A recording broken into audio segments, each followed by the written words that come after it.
ശരിക്കും പറഞ്ഞു കഴിഞ്ഞാൽ എന്താണ് ആങ്സൈറ്റി ഡിസോർഡർ? നമ്മൾ ഡിപ്രഷനായിട്ട് ഇരിക്കുക എന്ന് പറഞ്ഞാൽ നമുക്ക് ബെഡിൽ നിന്ന് പോലും എണീക്കാൻ പറ്റാത്ത, നമ്മുടെ ലൈഫിൻ്റെ ഒരു യൂഷ്വൽ ഫ്ലോനെ ടോട്ടലി എഫക്റ്റ് ചെയ്യുന്ന രീതിയിൽ, അതായത് എനിക്കിന്ന് ഓഫീസിൽ പോകണം പക്ഷെ എനിക്ക് എണീക്കാൻ പറ്റുന്നില്ല, എനിക്ക് എന്നെ പുഷ് ചെയ്യാൻ പറ്റുന്നില്ല.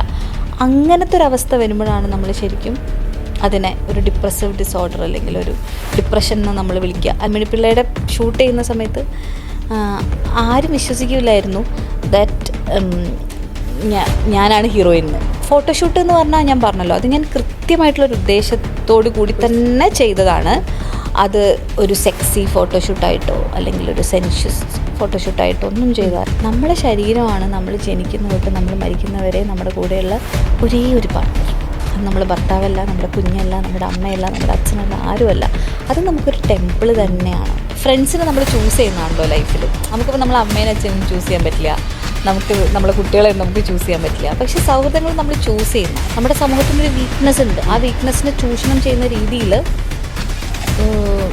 ഹണി റോസും ആ രീതിയിലാണ് കാര്യങ്ങൾ ചെയ്തിട്ടുള്ളതെന്ന് ഐ ബിലീവ്.